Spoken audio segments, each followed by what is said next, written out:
வாழ்க்கையை நடத்துறாரு வர்றா விரும்பியபடி. சர்வ சுதந்திரத்துறாரு வர்றா. இந்த ஒரு விஷயம் நீங்க எல்லாரும் ஏத்துப்பீங்க. மத்ததெல்லாம் டிபேட் பண்ணுவீங்க. நல்லவனா இல்லையா டிபேட் பண்ணுவீங்க. வல்லவனா இல்லையா டிபேட் பண்ணுவீங்க. அவரு இதுவா அதுவா எல்லாமே டிபேட் பண்ணுவீங்க.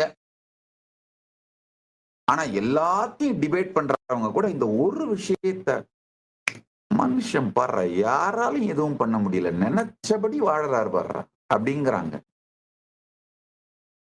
என் மீது கடும் கோபமும் எதிர்ப்பும் வெறுப்பும் உடையவர்கள் கூட ஒத்துக்கிறாங்க.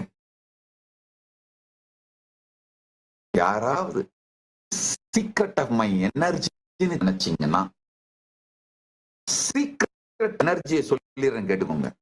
இந்த சத்தியம் எனக்கு புரிந்தது.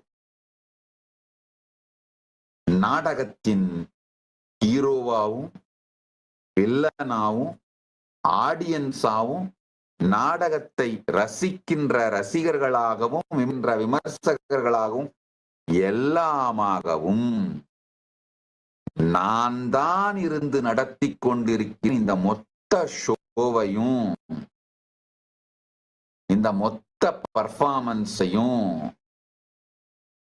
என் வாழ்க்கையில நான் தான் நடத்திட்டு இருக்கிறேன்ற சத்தியம் எனக்கு புரிஞ்சுதுங்கய்யா.